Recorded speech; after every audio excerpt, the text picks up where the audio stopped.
प्यारे विद्यार्थियों, भारतीय संविधान का भाग चौथा सरकार लिए कुछ निर्देश दिंदा है, सरकार नूं कुछ डायरैक्शन दिंदा है कि सरकार अपना शासन प्रबंध चलाउण लगे किन्हां गल्लां दा ध्यान रखेगी ਅਤੇ सरकार की जो शक्ति है उसकी वरतों के उद्देश की होणगे। इस क्वेश्चन के विच असीं डिस्कस करांगे कि वो किहड़े-किहड़े निर्देश हैं जो भाग चौथे द्वारा सरकार नूं दिते गए हैं। निर्देशक सिद्धांतां दे अर्थ तो सब तो पहलां शुरू करते हाँ।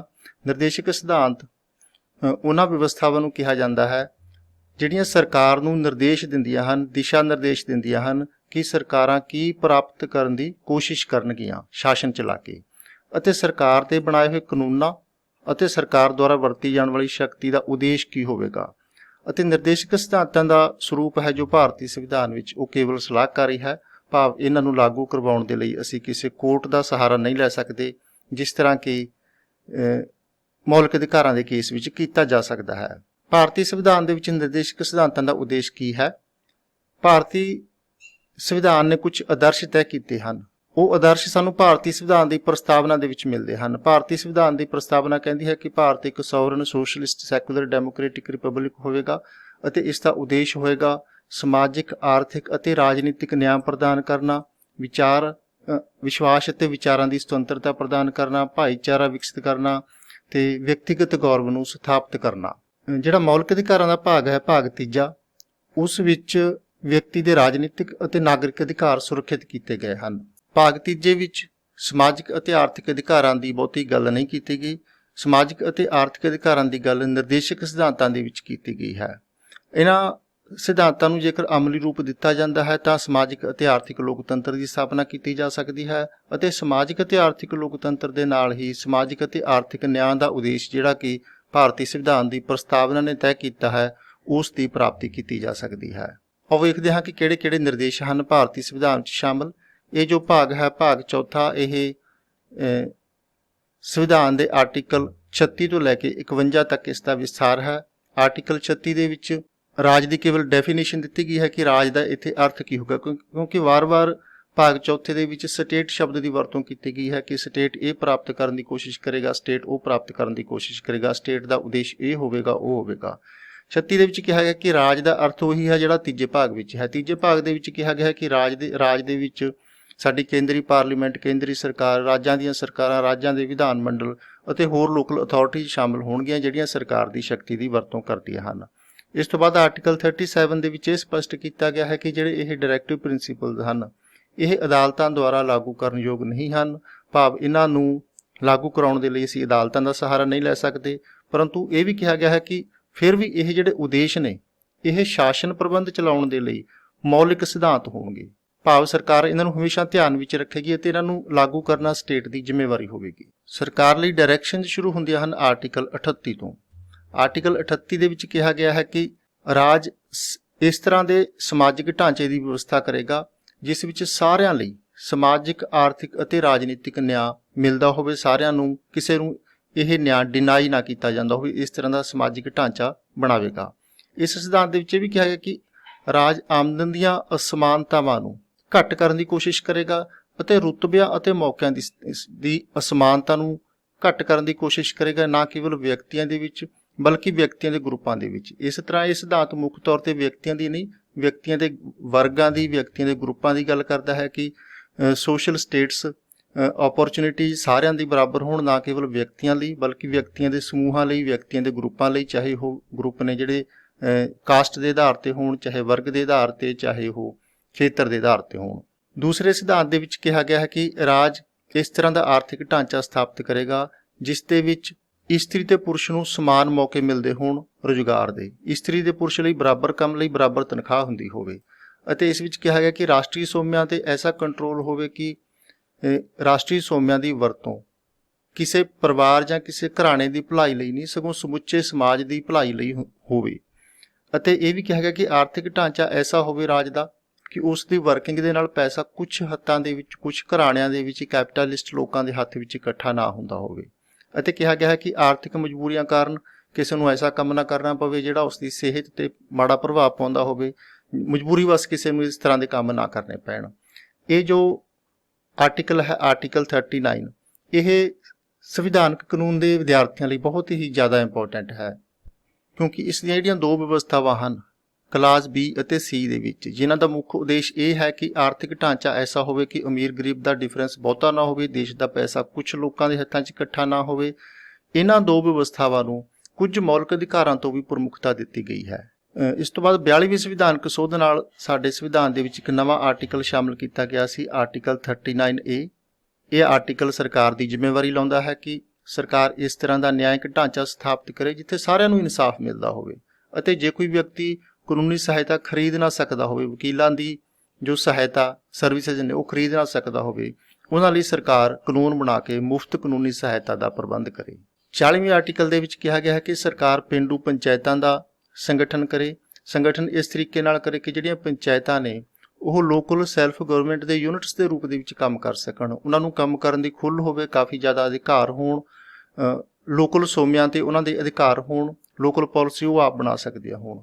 ਇਸ ਨਿਰਦੇਸ਼ ਨੂੰ ਪੂਰਾ ਕਰਨ ਦੇ ਲਈ ਸਰਕਾਰ ਨੇ ਦੋ ਸੰਵਿਧਾਨਕ ਸੋਧਾਂ ਕੀਤੀਆਂ ਹਨ। ਪਹਿਲਾਂ 73ਵੀਂ ਸੰਵਿਧਾਨਕ ਸੋਧ ਕੀਤੀ ਗਈ, ਜਿਹਦੇ ਨਾਲ ਪੂਰੇ ਦੇਸ਼ ਦੇ ਵਿੱਚ ਇੱਕੋ ਤਰ੍ਹਾਂ ਦੇ ਪੰਚਾਇਤੀ ਰਾਜ ਸਟਰਕਚਰ ਦਾ ਇੱਕ ਫਰੇਮਵਰਕ ਤਿਆਰ ਕੀਤਾ ਗਿਆ ਹੈ, ਅਤੇ ਇਸ ਤੋਂ ਬਾਅਦ 74ਵੀਂ ਸੰਵਿਧਾਨਕ ਸੋਧ ਨਾਲ ਇਸੇ ਤਰ੍ਹਾਂ ਦੀਆਂ ਹੀ ਵਿਵਸਥਾਵਾਂ ਸ਼ਹਿਰੀ ਜੋ ਲੋਕਲ ਗਵਰਨਮੈਂਟਸ ਨੇ, ਮਿਊਨਿਸਪੈਲਿਟੀਜ਼ ਵਗੈਰਾ, ਉਹਨਾਂ ਦੇ ਸੰਬੰਧ ਵਿੱਚ ਕੀਤੀਆਂ ਗਈਆਂ ਹਨ।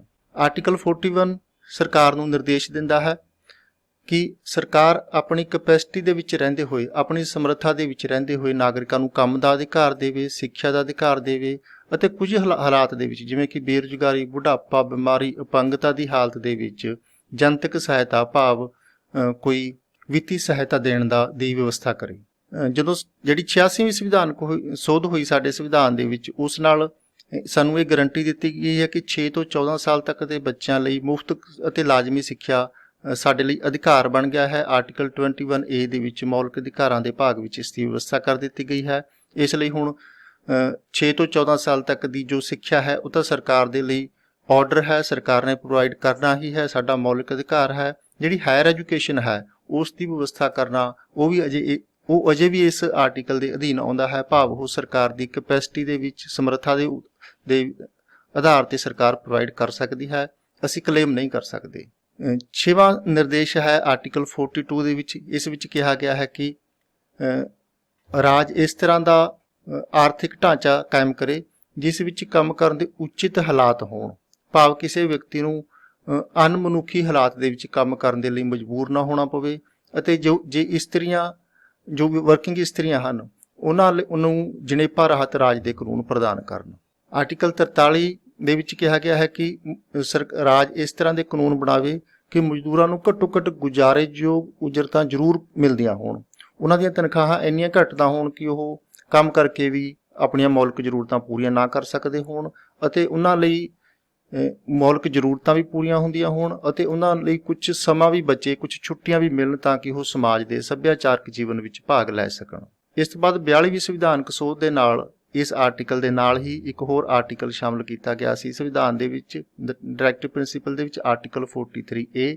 ਇਸ ਵਿੱਚ ਕਿਹਾ ਗਿਆ ਹੈ ਕਿ ਰਾਜ ਇਸ ਤਰ੍ਹਾਂ ਦੇ ਕਾਨੂੰਨਾਂ ਦਾ ਨਿਰਮਾਣ ਕਰੇ ਕਿ ਜੋ ਕਾਰਖਾਨਿਆਂ ਦਾ, ਫੈਕਟਰੀਆਂ ਦਾ ਪ੍ਰਬੰਧਨ ਹੈ, ਮੈਨੇਜਮੈਂਟ ਹੈ, ਉਸ ਦੇ ਵਿੱਚ ਕੇਵਲ ਮਾਲਕਾਂ ਦੀ ਹੀ ਭਾਗੀਦਾਰੀ ਨਾ ਹੋਵੇ ਡਿਸੀਜਨ ਮੇਕਿੰਗ ਦੇ ਵਿੱਚ, ਮਜ਼ਦੂਰਾਂ ਨੂੰ ਵੀ ਇਸ ਦੇ ਵਿੱਚ ਪਾਰਟਿਸਿਪੇਸ਼ਨ ਦੀ ਆਗਿਆ ਹੋਵੇ, ਉਹਨਾਂ ਦਾ ਵੀ ਜੋ ਫੈਸਲੇ ਨੇ ਕਿ ਕੀ ਪ੍ਰੋਡਿਊਸ ਕੀਤਾ ਜਾਣਾ ਹੈ, ਕਿਸ ਤਰ੍ਹਾਂ ਦਾ ਪ੍ਰੋਡਕਸ਼ਨ ਕਰਨੀ ਹੈ, ਇਸ ਤਰ੍ਹਾਂ ਦੇ ਫੈਸਲਿਆਂ ਦੇ ਵਿੱਚ ਮਜ਼ਦੂਰ ਵੀ ਭਾਗੀਦਾਰ ਬਣ ਸਕਣ। ਫਿਰ 97th ਅਮੈਂਡਮੈਂਟ ਦੇ ਨਾਲ ਇਸੇ ਹੀ ਆਰਟੀਕਲ ਦੇ ਨਾਲ ਇੱਕ ਹੋਰ ਆਰਟੀਕਲ ਜੋੜਿਆ ਗਿਆ, ਆਰਟੀਕਲ 43B। ਇਸ ਵਿੱਚ ਕਿਹਾ ਗਿਆ ਹੈ ਕਿ ਸਰਕਾਰ ਇਸ ਤਰ੍ਹਾਂ ਦੇ ਕਾਨੂੰਨ ਬਣਾਵੇ, ਇਸ ਤਰ੍ਹਾਂ ਦੀਆਂ ਪਾਲਿਸੀਜ਼ ਬਣਾਵੇ ਕਿ ਸਹਿਕਾਰਤਾ ਨੂੰ ਪ੍ਰਫੁੱਲਿਤ ਕਰੇ, ਕੋਆਪਰੇਟਿਵ ਸੁਸਾਇਟੀਜ਼ ਨੂੰ ਪ੍ਰਮੋਟ ਕਰੇ ਸਰਕਾਰ, ਅਤੇ ਇਸ ਤਰ੍ਹਾਂ ਦੇ ਨਿਯਮ ਬਣਾਵੇ ਕਿ ਜਿਹੜੀਆਂ ਕੋਆਪਰੇਟਿਵ ਸੁਸਾਇਟੀਜ਼ ਨੇ ਉਹ ਪ੍ਰੋਫੈਸ਼ਨਲ ਤਰੀਕੇ ਨਾਲ ਕੰਮ ਕਰ ਸਕਣ, ਜਿਸ ਤਰ੍ਹਾਂ ਕੰਪਨੀਆਂ ਕੰਮ ਕਰਦੀਆਂ ਹਨ, ਭਾਵ ਉਹ ਇੱਕ ਲਾਭਕਾਰੀ ਸੰਸਥਾਵਾਂ ਬਣ ਸਕਣ ਜਿਸ ਦੇ ਲਾਭ ਉਸ ਦੇ ਸਾਰੇ ਮੈਂਬਰਾਂ ਨੂੰ ਮਿਲ ਸਕਣ।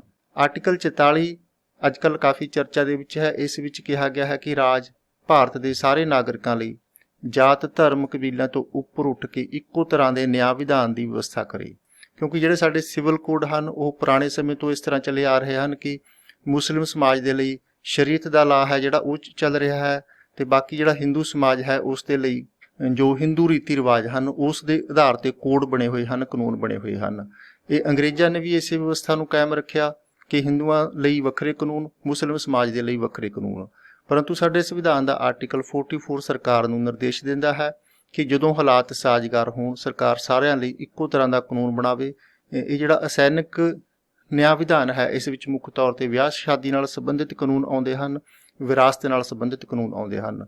ਪਰੰਤੂ ਇਸ ਦੀ ਪ੍ਰਾਪਤੀ ਕੋਈ ਬਹੁਤ ਆਸਾਨ ਨਹੀਂ ਹੈ। ਇਸ ਲਈ ਸਾਡੀ ਮਾਣਯੋਗ ਸੁਪਰੀਮ ਕੋਰਟ ਦਾ ਕਹਿਣਾ ਹੈ ਕਿ ਜਿਹੜਾ ਇਹ ਕਾਮਨ ਸਿਵਲ ਕੋਡ ਹੈ ਇਹ ਬੇਸ਼ੱਕ ਇੱਛਾਯੋਗ ਹੈ, ਭਾਵ ਸਾਰੇ ਚਾਹੁੰਦੇ ਹਨ ਕਿ ਇਹ ਭਾਰਤ ਦੇ ਵਿੱਚ ਇੰਪਲੀਮੈਂਟ ਹੋਣਾ ਚਾਹੀਦਾ ਹੈ, ਪਰੰਤੂ ਪਹਿਲਾਂ ਇਹਦੇ ਲਈ ਉਚਿਤ ਸਾਜ਼ਗਾਰ ਸਮਾਜਿਕ ਵਾਤਾਵਰਣ ਤਿਆਰ ਕੀਤੇ ਜਾਣ ਦੀ ਜ਼ਰੂਰਤ ਹੈ ਤਾਂ ਕਿ ਕੋਈ ਐਸਾ ਵਿਧਾਨ ਬਣਾਇਆ ਜਾ ਸਕੇ ਜਿਹੜਾ ਸਾਰੇ ਵਰਗਾਂ ਨੂੰ ਮਨਜ਼ੂਰ ਹੋਵੇ, ਸਾਰੇ ਵਰਗਾਂ ਦੀ ਸਹਿਮਤੀ ਹੋਵੇ ਅਤੇ ਸਾਰੇ ਵਰਗ ਆਪਣੇ ਉੱਪਰ ਉਸ ਨੂੰ ਲਾਗੂ ਕਰਨ ਦੇ ਲਈ ਤਿਆਰ ਹੋਣ।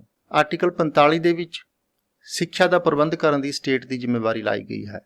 ਪਹਿਲਾਂ 14 ਸਾਲ ਤੱਕ ਦੇ ਬੱਚਿਆਂ ਦੀ ਸਿੱਖਿਆ ਦਾ ਪ੍ਰਬੰਧ ਕਰਨ ਦੀ ਜ਼ਿੰਮੇਵਾਰੀ ਲਗਾਈ ਗਈ ਸੀ ਕਿ 10 ਸਾਲਾਂ ਦੇ ਅੰਦਰ ਅੰਦਰ ਸਾਰਿਆਂ ਨੂੰ ਮੌਲਿਕ ਸਿੱਖਿਆ ਸਰਕਾਰ ਪ੍ਰਦਾਨ ਕਰੇ, ਪਰੰਤੂ ਇੱਕ ਸਮਾਂ ਕਾਫੀ ਲੰਬਾ ਲੰਘ ਗਿਆ। 2002 ਦੇ ਵਿੱਚ 86ਵੀਂ ਸੰਵਿਧਾਨਕ ਸੋਧ ਦੇ ਨਾਲ ਜਿਹੜੇ 6 ਤੋਂ ਲੈ ਕੇ 14 ਸਾਲ ਤੱਕ ਦੇ ਬੱਚੇ ਨੇ ਉਹਨਾਂ ਦੇ ਲਈ ਇਹ ਹੁਣ ਮੌਲਿਕ ਅਧਿਕਾਰ ਬਣਾ ਦਿੱਤਾ ਗਿਆ ਹੈ। ਹੁਣ ਇਹ ਸਰਕਾਰ ਨੂੰ ਨਿਰਦੇਸ਼ ਨਹੀਂ ਹੈ, ਹੁਣ ਇਹ ਸਰਕਾਰ ਨੂੰ ਆਰਡਰ ਬਣ ਗਿਆ ਹੈ ਅਤੇ ਸਾਡਾ ਇਹ ਮੌਲਿਕ ਅਧਿਕਾਰ ਬਣ ਗਿਆ ਹੈ ਆਰਟੀਕਲ 21A ਦੇ ਅਧੀਨ।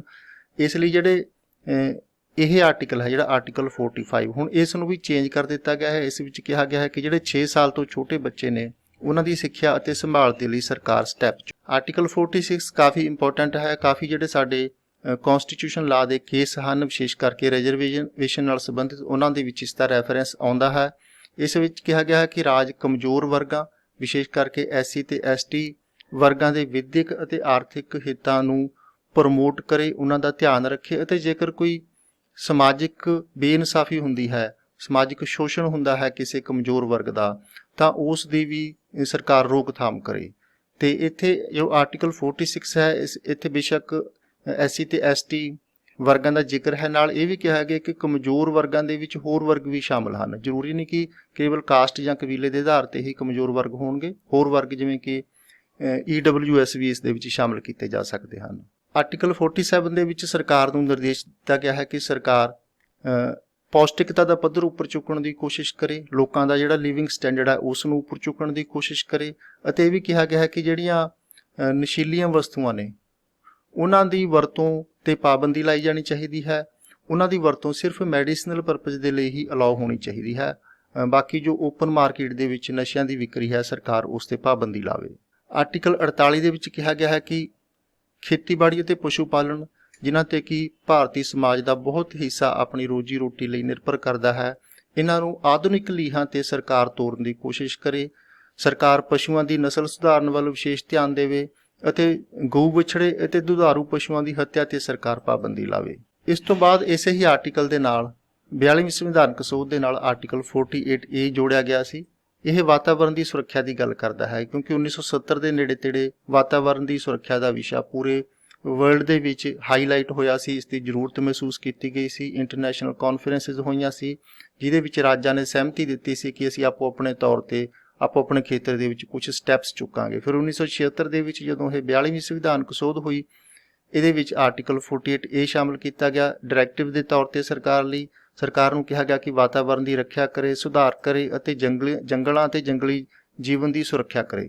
ਇਸ ਨਿਰਦੇਸ਼ ਦੀ ਪੂਰਤੀ ਲਈ ਸਰਕਾਰ ਨੇ ਸਮੇਂ-ਸਮੇਂ 'ਤੇ ਕਾਨੂੰਨ ਵੀ ਬਣਾਏ ਹਨ ਅਤੇ ਸਮੇਂ-ਸਮੇਂ 'ਤੇ ਅਦਾਲਤਾਂ ਨੇ ਵੀ ਇੰਟਰਫੇਰੈਂਸ ਕਰਕੇ ਸਰਕਾਰ ਨੂੰ ਇਸ ਨਿਰਦੇਸ਼ ਦਾ ਪਾਲਣ ਕਰਨ ਲਈ ਪਾਬੰਦ ਕੀਤਾ ਹੈ।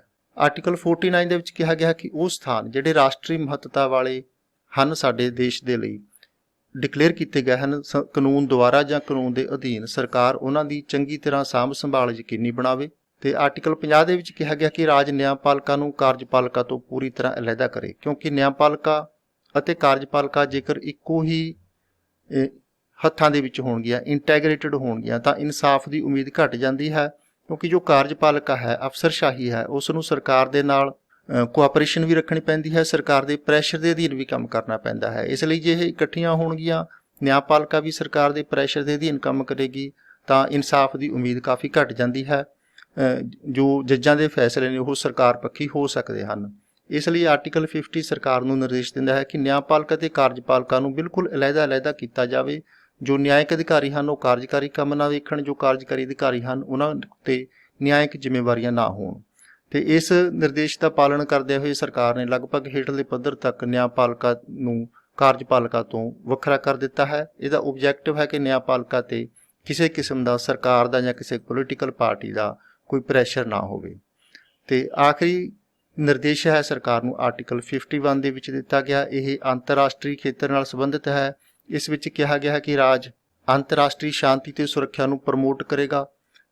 ਰਾਜਾਂ ਵਿਚਕਾਰ ਮਿੱਤਰਤਾਪੂਰਨ ਅਤੇ ਨਿਆਂਪੂਰਨ ਸਬੰਧ ਨੇ ਜਿਹੜੇ ਉਹ ਕਾਇਮ ਰੱਖਣ ਦਾ ਉਦਮ ਕਰੇਗਾ ਅਤੇ ਅੰਤਰਰਾਸ਼ਟਰੀ ਕਾਨੂੰਨ ਅਤੇ ਅੰਤਰਰਾਸ਼ਟਰੀ ਸੰਧੀਆਂ ਦੀਆਂ ਜਿਹੜੀਆਂ ਜ਼ਿੰਮੇਵਾਰੀਆਂ ਨੇ ਉਹਨਾਂ ਪ੍ਰਤੀ ਭਾਰਤ ਸਤਿਕਾਰ ਵਿਕਸਿਤ ਕਰੇਗਾ।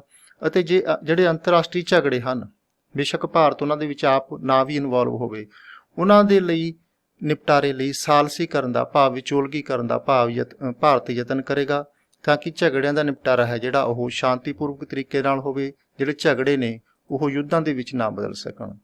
ਇਹ ਸੀ ਮੁੱਖ ਨਿਰਦੇਸ਼ਕ ਸਿਧਾਂਤ ਜਿਹੜੇ ਭਾਰਤੀ ਸੰਵਿਧਾਨ ਦੇ ਭਾਗ 4 ਦੇ ਵਿੱਚ ਹਨ।